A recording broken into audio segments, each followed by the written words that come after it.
Сәлеметсіңдер ме оқушылар? Қазақстан тарихы 5-ші сынып. Пән мұғалімі мен Байтурова Торғын Дәулеткелдіқызы. Сабақтың тақырыбы алтын адам археологиялық олжасы. Бұл сабақта сендер есік обасынан табылған алтын адам кім болған? Есік обасының археологиялық олжаларымен танысамыз. Есік обасынан табылған олжалар сақтардың дүниетанымы туралы қандай ақпарат беретінін анықтаймыз. Оқушылар, алтын адам археологиялық олжалары Қазақстанның барлық аймағынан табылған. Күні бүгінге дейін алтын адамның 5 түрі табылған. Қазақстанның Батыс Қазақстан облысынан табылған алтын адам және Қарағанды облысы Талды-2 қорымынан табылған алтын адам. Шілікті Бесшатыр қорымынан табылған алтын адам. Ақтөбе қаласы Аралтөбе қорымынан табылған алтын адам. Міне, Қазақстанның барлық аймағынан алтын адам мен олжалары табылған екен. Осы алтын адамдардың ішіндегі ең алғашқысы қазіргі Алматы облысы Есік қаласынан табылған алғашқы алтын адам. Бұл алтын адамды 1969-1970 жылдары Кемел Ақышев өзінің экспедициясымен іздеп тапқан. Алтын адамның тағы бір ерекшелігі басқалардан. Бұл үстіндегі алтынның көлемі саны жағынан өте көп болған. 4000-ға жуық алтын болған екен. Тіпті қанжарына дейін үстіндегі әшекейлердің барлығы алтыннан жасалынған. Сонымен қатар бұл сақ тайпасынан шыққан жасы 16-17 жастағы тайпаның көсемі болған екен. Біз алтын адамның кім болғанын, қайдан табылғанын білдік. Олай болса, сөз жұмбақ шешейік. Бірінші сұрақ, алтын адам қайдан табылды? Ойланамыз. Жарайсыңдар балалар, алтын адам Есік қаласынан табылды. Екінші сұрақ, алтын адамды кім тапты?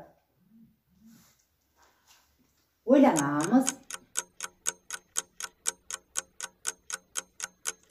Дұрыс айтасыңдар оқушылар. Алтын адамды Кемел Ақышев тапқан екен. Үшінші сұрақ. Алтын адамның жанында қандай қару болған? Мен бағана айтып өттім, бұның жанында қару болған екен деп, алтыннан жасалған. Ойланамыз.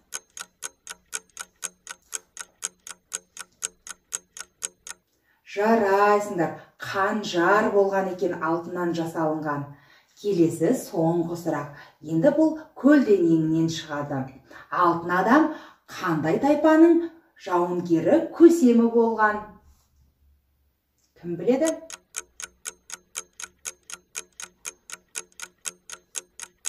Жарайсыңдар оқушылар, ол сақ тайпасынан шыққан екен. Керемет оқушылар, жарайсыңдар.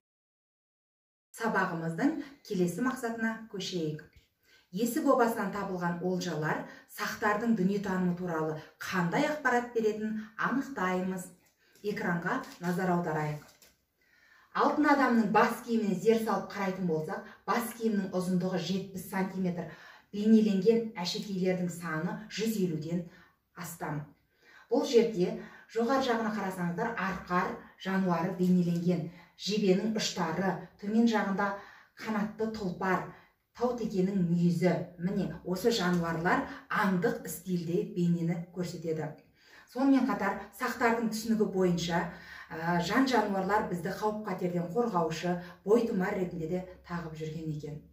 Ал енді алтынның түсі сары және күннің түсі сары.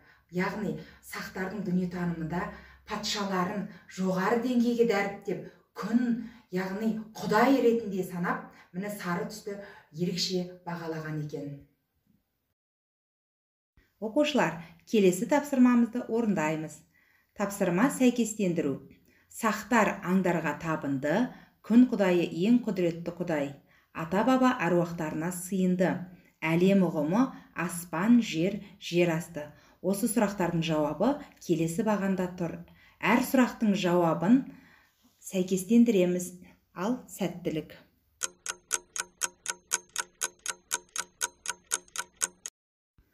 сұрақтардың жауабын дұрыс сәйкестендірді деген ойдамын. Жарайсыңдар оқушылар.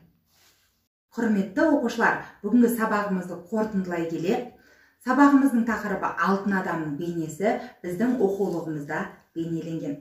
Сонымен қатар, елордамыз Астанада тәуелсіздік монументінде алтын адамның бейнесі тұр.